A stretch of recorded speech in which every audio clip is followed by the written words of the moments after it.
Airbnb just got banned in Dallas and Plano too, and other big cities in Texas are going down this same path. The one thing nobody's talking about right now is with the shortage of housing and with Airbnb getting banned, are all these Airbnb properties going to be dumped on the market? In today's video, we're going to talk about what this change means for homeowners, Airbnb investors, and the company itself. The general question from homeowners is what's going to happen to home values when all these Airbnbs get banned? Well, when you look at the ban for the city of Dallas, they imposed it on short-term rentals in areas zoned for single family. That means multifamily like condos and townhouses, they're still eligible to be short-term rentals. The city itself estimates that there are about 1,000 single family homes affected by the ban. Now, an aggregator of Airbnb data, AirDNA, estimates that in the Dallas metro area, there are 5,500 Airbnb listings. And the average daily rate too is $204 a night. So this is a big bucks industry for people. So with all these homes being banned as Airbnbs or short-term rentals, do they now come back on the market for sale? I think some do,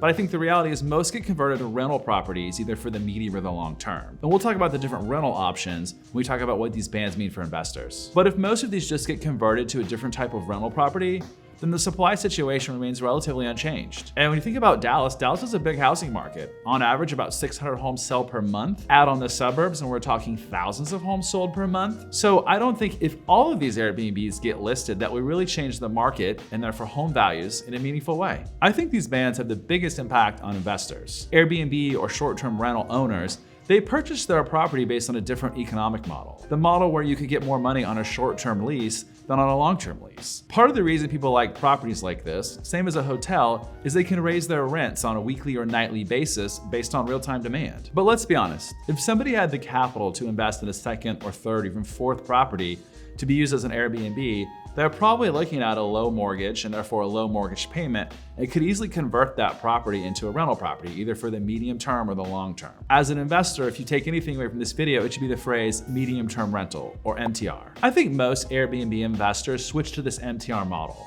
where they leave all the furniture in the property and then they lease it out for 30 days or more. And they'll lease it to people like a traveling nurse or a consultant who's here on a long-term project, or maybe a family that's relocated to the area and just needs something for a little while they build their dream home. Most investors are adaptive, and I think they're gonna hold on to the equity and that portfolio value rather than liquidate it. The question everyone is asking, is Airbnb dead? The thing is, people act like Airbnb is a radical new concept.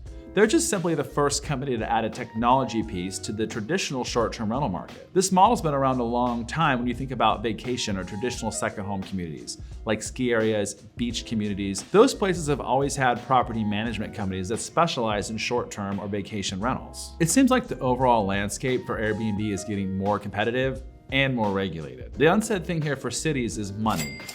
Hotel taxes are big bucks, and for a long time, Airbnb has not been part of that taxation system. So as cities regulate them, they can now bring them into the taxation system, and I think you're gonna see Airbnb rates start to increase because of that. Homeowners have a negative perspective of Airbnb. Whether it's real or perceived, they believe it has a negative impact on their neighborhoods and on their communities. In looking at their ban, Plano surveyed homeowners, and 76% said it was a negative impact. So I think we're gonna continue to see regulations here. Overall, Airbnb, the company, is not going anywhere, but the neighborhoods where it thrives and what works on the platform is definitely changing. The big issue underpinning all of this is property rights. And Texas is very much a pro-property rights state. And I think the question is, how much does your neighbor's Airbnb infringe upon your property rights? That's a tricky one to answer. And the legislature is trying to decide this. It's a longer process. And now cities are stepping in with bans also trying to decide this. I think ultimately this is an issue that gets decided by the Supreme Court. What do y'all think about the situation?